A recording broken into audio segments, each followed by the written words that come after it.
Do you think that it's worth it to pay more for organic foods?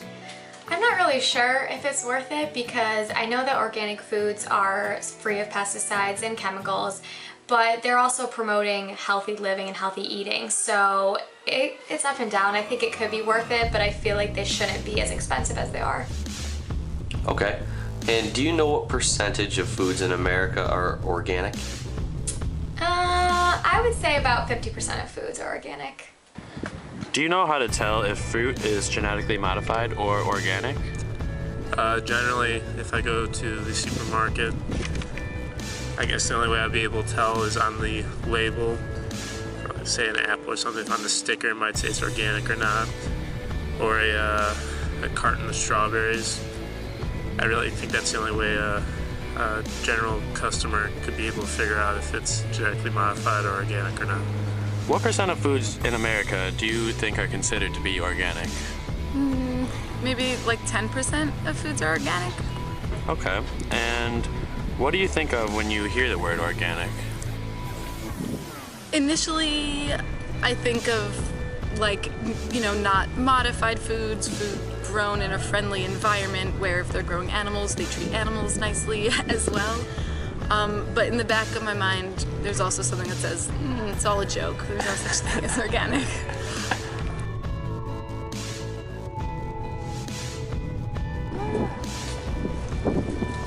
What are you doing? It might be genetically modified. What's genetically modified? Modified foods are plants in which the DNA has been modified using genetic engineering techniques to resist pests and agents causing harm to plants and to improve the growth of these plants to assist in farmers' efficiency. It improves crop protection and can be produced at a lower price. GM foods are important because there is great debate over whether they can be helpful or harmful for you. Their abundance in grocery stores is more common than thought, whether in produce or processed foods. Many people don't realize that the processed foods they eat contain genetically modified ingredients, whether it's from sugar or high fructose corn syrup, which are both derived from genetically modified crops. GM ingredients can also be found in the animal meat we eat, which is fed genetically modified feed. Since genetically modified foods are so new, more research needs to be done on the long-term effects of genetically modified foods on humans. Until that happens, many European countries, like Russia and the United Kingdom, have already banned certain types of GMOs for human consumption.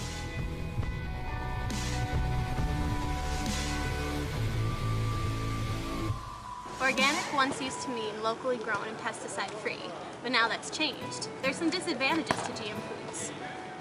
There are some disadvantages to genetically modified crops, which are split into 3 categories.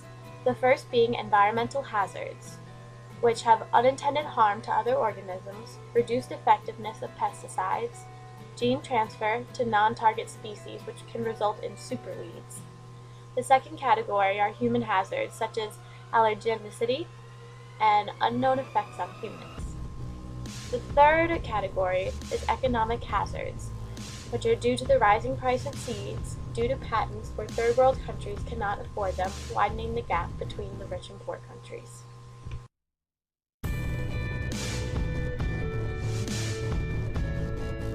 Well, there's so many GM foods, there must be some advantages to them as well. Some advantages to genetically modified crops are pest resistance, herbicide tolerance, disease resistance, cold tolerance, drought tolerance, salinity tolerance, and nutritional benefits. I'd assumed that GM was dangerous. It turned out it was safer and more precise than conventional breeding using mutagenesis, for example. GM just moves a couple of genes, whereas conventional breeding mucks about with the entire genome in a trial and error way. This is the challenge that faces us today as I saw it.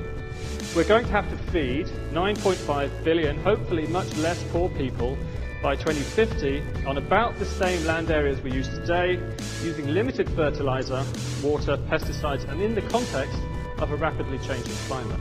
Recent research by Jesse Osabel and colleagues at Rockefeller University in the United States looked at how much extra farmland Indian farmers would have had to cultivate today using the technologies of 1961 to get to today's overall yield. The answer is 65 million hectares, which is an area the size of France. So how much land worldwide was spared in the process thanks to these dramatic yield improvements for which chemical inputs and modern farming played a crucial role? The answer is 3 billion hectares, or the equivalent of the land area of 2 South Americas. Many third-generation GM crops allow us not to use these environmentally damaging chemicals because the genome of the crop in question has been altered so that the plant can protect itself against pests.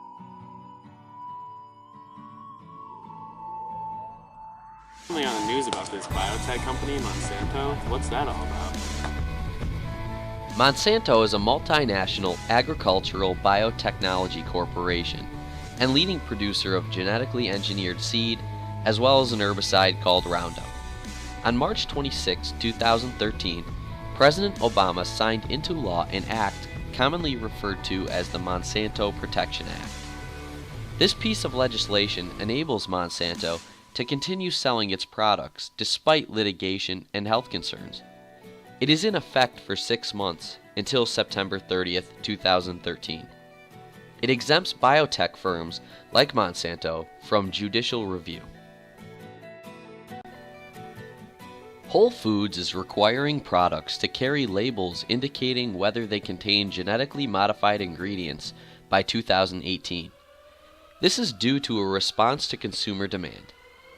339 stores in the United States and in Canada will be required to conform, and the 7 stores in Britain are already labeled due to European Union requirements. Labels show that a product has been verified as free of genetically modified ingredients by the Non-GMO Project, which is a non-profit certifications organization. There are 4 different levels concerning the labeling of organic products in the United States. Each level has different requirements. The first level is 100% organic, which means that the product must contain 100% organically produced ingredients. This is the only one allowed to be labeled 100% organic. The second label is just plain organic, and the requirement for this label is that the product has to be made up of at least 95% organically produced ingredients. The third label is made with organic, and the requirement for this label is that the product must contain at least 70% of organically produced ingredients, and it must not show the USDA organic seal because it is not at least 95%. The last label is some organic ingredients, and the requirement for this is it may contain less than 70% organically produced ingredients.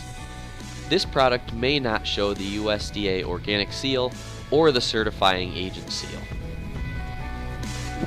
So how do we avoid these GM foods?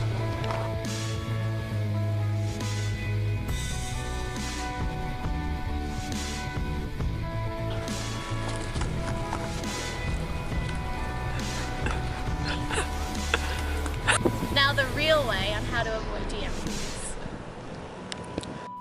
Because of the lack of knowledge concerning health effects as a result of GM foods, some people may choose to try to avoid them whenever it is possible.